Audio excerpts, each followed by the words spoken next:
Beirut में भीषण धमाके, मारे हिजबुल्लाह के 30 कमांडर।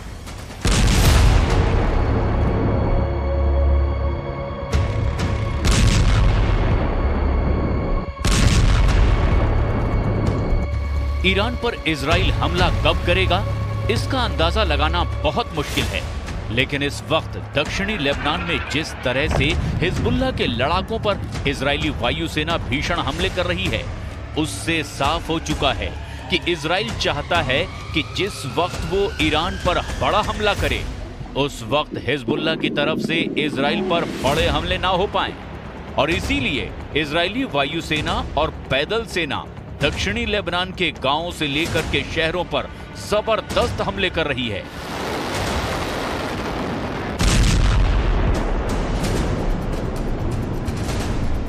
अगर हम पिछले 18 घंटे की बात करें तो इजराइल ने लेबनान की राजधानी बेरूत में अंधाधुंध हवाई हमले किए हैं। जबरदस्त बम धमाके से पूरा बेरूत शहर बारूद की आग में भस्म हो रहा है। इजराइल के हमलों से ये बिल्कुल साफ हो चुका है कि हिजबुल्लाह को जबरदस्त नुकसान हो रहा है। इजरायली वायुसेना ने F-35 और F-15 जेट से रात भर बेरूत और उसके आसपास बड़े हमले किए हैं। बेरूत के दक्षिणी उपनगर दहिया में सबसे ज्यादा हवाई हमले इजरायली वायुसेना ने किए हैं। खबर के मुताबिक सुबह 3 बजे तक इजराइल ने दहिया में 9 बड़े एयर स्ट्राइक किए और इस हवाई हमले में हिजबुल्लाह को भारी नुकसान भी हुआ है। दावा तो यहां तक किया गया कि महज 6 मिनट के भीतर ही बेरूत और आसपास के इलाकों पर आईडीएफ के लड़ाकू विमानों ने 20 से ज्यादा हवाई हमले किए हैं। कुछ दावों के मुताबिक महज 30 मिनट के अंदर ही इजरायली वायुसेना ने 100 टन से भी ज्यादा बम और मिसाइलें बेरूत और आसपास के इलाकों पर दागी हैं। इसके अलावा इजराइल ने हिजबुल्लाह की हथियार सप्लाई लाइन को काटने के लिए सीरिया से लगती लेबनान की सीमा पर बहुत बड़ी एयर स्ट्राइक की है, जिसमें हिजबुल्लाह और सीरिया के लड़ाकों को जबरदस्त नुकसान होने की खबर है। हिजबुल्लाह के कमांड सेंटर, हथियारों के भंडार और खास सुरंगों को चुन चुन कर तबाह किया जा रहा है। इजरायली सेना का दावा है कि उसने हिजबुल्लाह की हथियार, मिसाइल और रॉकेटों से भरी 250 मीटर लंबी सुरंगों को हवाई हमले में पूरी तरह से नेस्त नाबूद कर दिया है।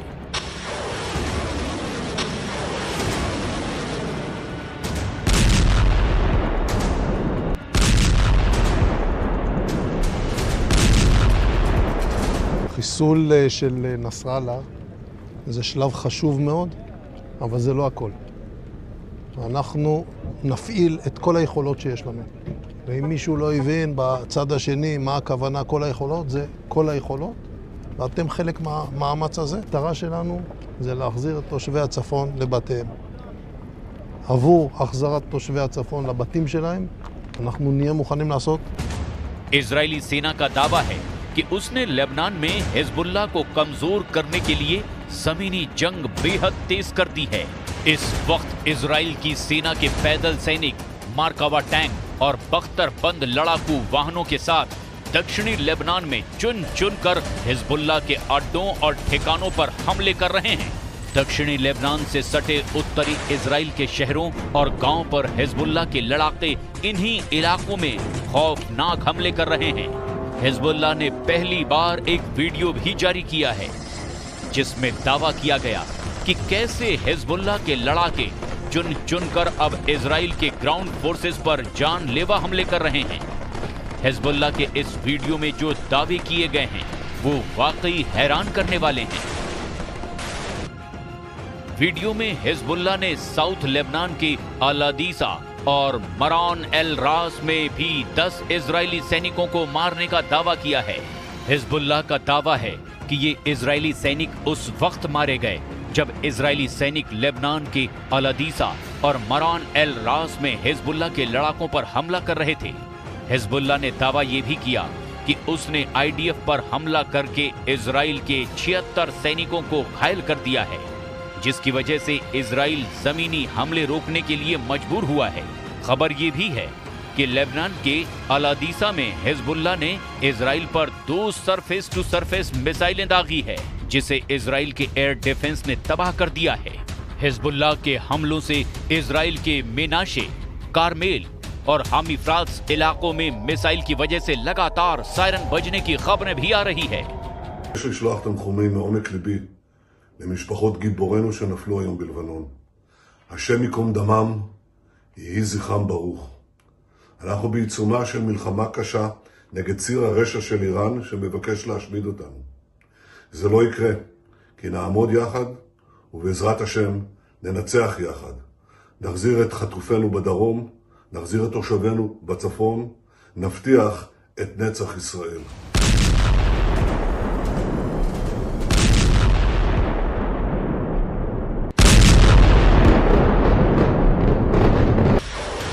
तेज होती जंग के बीच खबर ये भी आ रही है कि लेबनान की तरफ से हिजबुल्लाह लड़ाकों ने इजराइल पर 25 रॉकेट से हमले कर दिए हैं।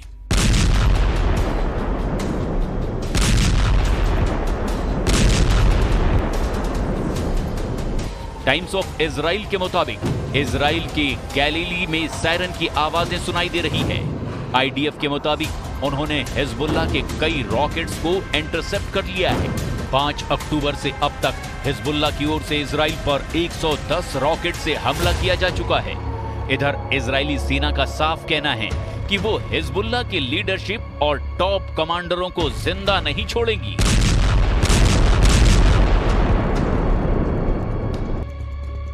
हम आपको ये भी बता दें कि इजराइल के प्रधानमंत्री नेतन्याहू ने यह भी दावा किया है कि इस वक्त इजराइल अपने दुश्मनों के साथ 7 फ्रंट पर जंग कर रहा है। इधर इजरायली सेना के चीफ ने दावा किया है कि हम लगातार हिजबुल्लाह को भारी नुकसान पहुंचा रहे हैं। आईडीएफ की तरफ से जो दावा किया गया है जरा उसे भी जान लीजिए। आईडीएफ के मुताबिक 440 हिजबुल्लाह लड़ाके अब तक मारे गए हैं, जबकि हिजबुल्लाह के 2000 ठिकानों को तबाह किया जा चुका है। हालिया हमलों में इजरायली सेना ने नसरल्लाह और उसके उत्तराधिकारी हाशिम साफिदीन और वेपन सलाहकार मोहम्मद अनीसी सहित करीब 30 टॉप कमांडरों को मार डाला गया। वहीं आईडीएफ ने बताया कि पिछले 5 दिनों में हिजबुल्लाह के 440 लड़ाके मारे गए हैं। इजरायली हमलों में अब तक लेबनान में 2000 से ज्यादा लोगों की मौत हो चुकी है। इनमें से ज्यादातर पिछले 2 हफ्ते में ही मारे गए हैं। दक्षिणी बेरूत का ये वीडियो देखिए। इस वीडियो में इजरायली वायुसेना पर आरोप लगा है कि उसने बेरूत के दक्षिणी उपनगरों में चल रही बमबारी में लेबनानी अल मनार टीवी स्टूडियो को निशाना बनाया है। साल 2006 के बाद से इजराइल ने अल मनार कार्यालयों पर पहली बार हमला किया है। अभी ये पता नहीं चला है कि लेबनान के अल मनार टीवी स्टूडियो पर हुए हमले में किसी की जान गई है या नहीं, लेकिन अल मनार टीवी स्टूडियो को भारी नुकसान जरूर हुआ है। इजराइल इस वक्त बेरूत में हर उस जगह पर हमला कर रहा है जहां उसे लग रहा है कि हिजबुल्लाह उस जगह का फायदा उठा सकता है। बेरूत में भगदड़, हवाई हमले पर हाहाकार। בתור הערכת מצב שקיימנו היום, הוחלט על עדכון ההנחיות לעורף, כך שיתאפשרו התקהלויות של עד 2,000 איש מאזור הכרמל דרומה. האופן בו נגיב למתקפה הנפשעת יהיה באופן, במקום ובזמן שנחליט, בהתאם להנחיית הדרג המדיני.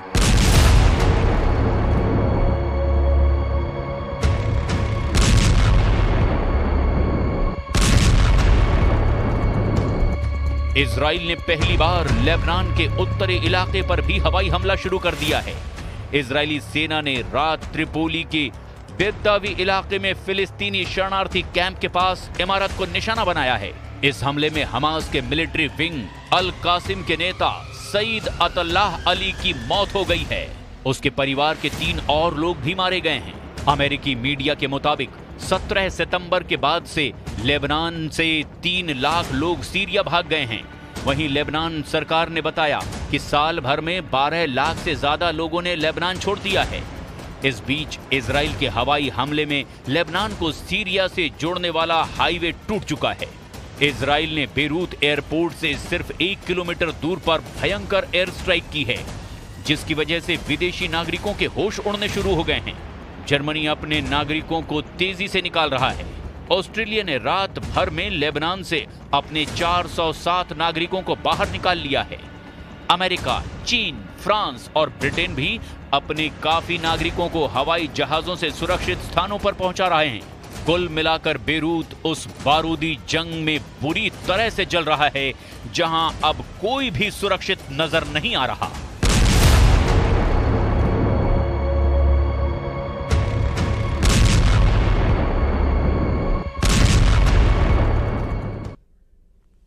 सवाल है कि क्या इजराइल आज रात ही हमला करने जा रहा है, और अगर इजराइल हमला करता है तो ईरान में वो किस जगह अटैक करेगा। नेतन्याहू के दिमाग में क्या चल रहा है, इसे जानने के लिए पूरा ईरान ही नहीं, पूरी दुनिया बेचैन है। इसलिए ये ऐसे युद्ध की चिंगारी है जो पूरी दुनिया को जला सकती है। ये बात पुतिन भी जानते हैं और बाइडेन भी।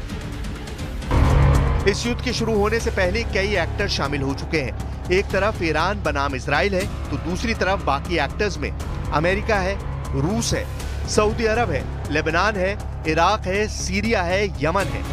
तुर्की भी इस युद्ध से अछूता नहीं रहेगा। अजरबैजान, आर्मीनिया भी इस युद्ध में खिंचे चले आएंगे। युद्ध शुरू हुआ तो नेटो को भी एक्शन में आना पड़ेगा, और चीन को कौन नजरअंदाज कर सकता है।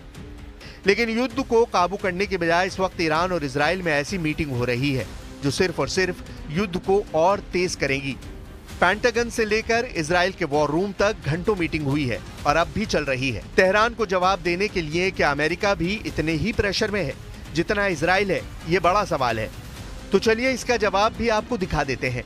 एक तरफ नेतन्याहू बम गिराने वाले हैं और दूसरी तरफ बाइडेन बारात में जा रहे हैं। नेतन्याहू के टारगेट पर गजा है, बेरूत है, ईरान है, और बाइडेन व्हाइट हाउस के स्टाफ की शादी में है और बाइडेन अब पार्टी मोड में आ चुके हैं। ये बारूद वर्सेस बारात वाली तस्वीर है जिसे पूरी दुनिया देख रही है। वैसे बाइडेन ने सेंट्रल कमांड के जनरल माइकल कुरिल्ला को तेल अवीव बहुत सोच समझकर भेजा है। इसके पीछे अमेरिका का एक बड़ा मैसेज है। मैसेज ये कि अगर ईरान और इजराइल का युद्ध हुआ तो अमेरिका इजराइल के साथ खड़ा होगा, जबकि दूसरी तरफ पुतिन पूरी तरह ईरान की ढाल बनकर खड़े होंगे। या कहें कि ईरान और इजराइल युद्ध अमेरिका बनाम रूस की जंग बन जाएगी।